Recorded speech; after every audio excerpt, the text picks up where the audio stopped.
As the climate talks continued today in Copenhagen, so too did the protests. Greenpeace brought along their 4 horsemen of the apocalypse, a reminder, the group said, of what could happen if an ambitious and binding deal is not reached this week.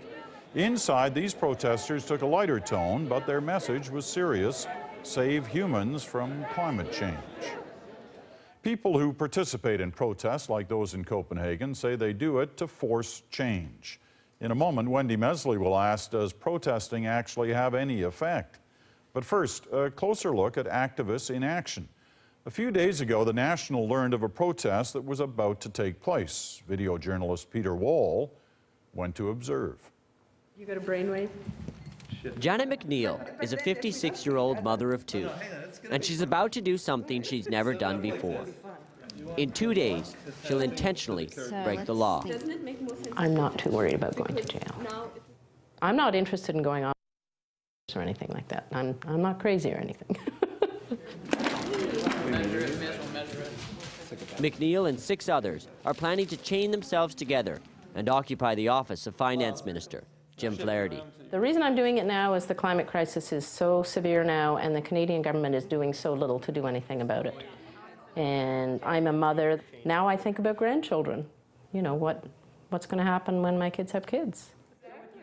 She says she's resorting to this extreme form of protest because the polite stuff isn't working. I've been doing environmental work, and I've been writing letters and, you know, campaigning for pesticide bylaws and things like that. And this just seems like a natural evolution to me, to do the next thing. But the next thing requires planning and practice. This ad hoc group of mostly strangers has been meeting for weeks. Tonight is their final dry run. So you folks are under arrest. Okay, my name's Officer Bell. You are breaking the law right now. Jessica Bell is one of the organizers of the sit-in. She's a veteran activist who's been involved in over 200 so-called direct action protests in Canada and the United States in the last 7 years. Everything from hanging off a building to unfurl a banner, to organizing a blockade of an oil refinery. I do direct action because I think it's the most strategic, effective, empowering way to create change. Okay, well, you've got choices. But direct action has direct consequences. Bell's been arrested twice, has been to jail, has a criminal record, and has trouble crossing borders. So, ma'am, you've got to stand up. We're going to have to force you up. You're going to have to... All right. One of the reasons why there aren't more people doing it is because they don't know how to do it. It's scary. It's not something you're taught in university. It's not something you're taught in high school. It's not something that's condoned by our governments, our parents, our schools. It's not condoned. Right. Knowing all that, Janet McNeil still wants to do it, even if it means having a criminal record. You just have to do this and deal with the consequences.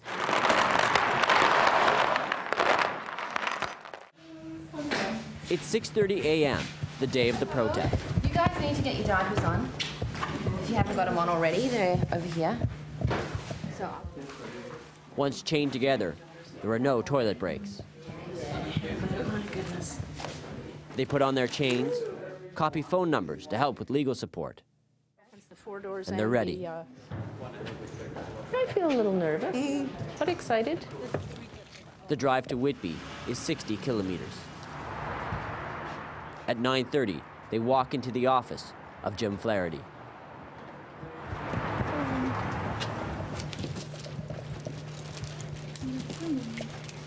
We want you to know that this is just a completely peaceful occupation. We'd actually like to speak to Mr. Flaherty. What is it for, sorry?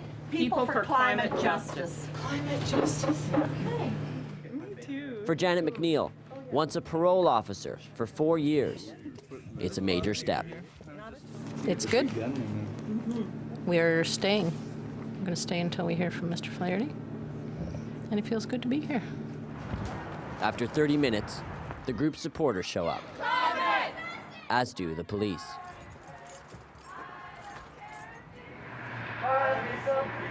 A few local media arrive.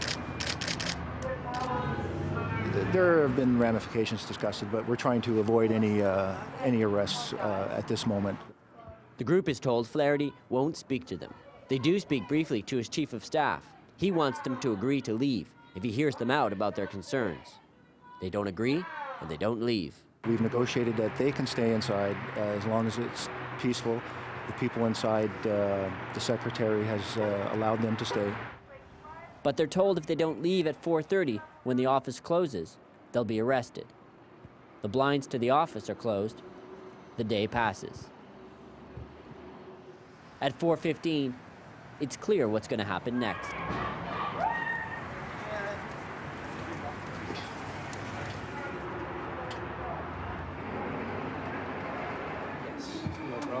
I sort of wanted to be dragged out, and I didn't pull that off.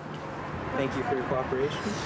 Well, I was disappointed in myself because I had intended to be less compliant, shall we say, on the way out the door. Come on, Janet. It'll be okay. You can walk. A former parole officer, now detained herself. And how does it feel? Powerless is the way it's meant to make you feel, I guess. What do we want? Climate justice! When do we want it? Now! The group's weeks of planning have led to this. Dramatic pictures of them being arrested, taken only by local media with limited reach. The 7 are charged with mischief and trespassing. They spend 5 hours in jail and are released that night around 9:30. I'm glad I did it. I'm delighted I did it. I want everybody to do it. It feels much better to do something than to do nothing. Well, we should tell you that we debated just how close to get to that protest, but we were trying to assess what actually is gained by such action. And that's what Wendy has been looking at, right? That's right.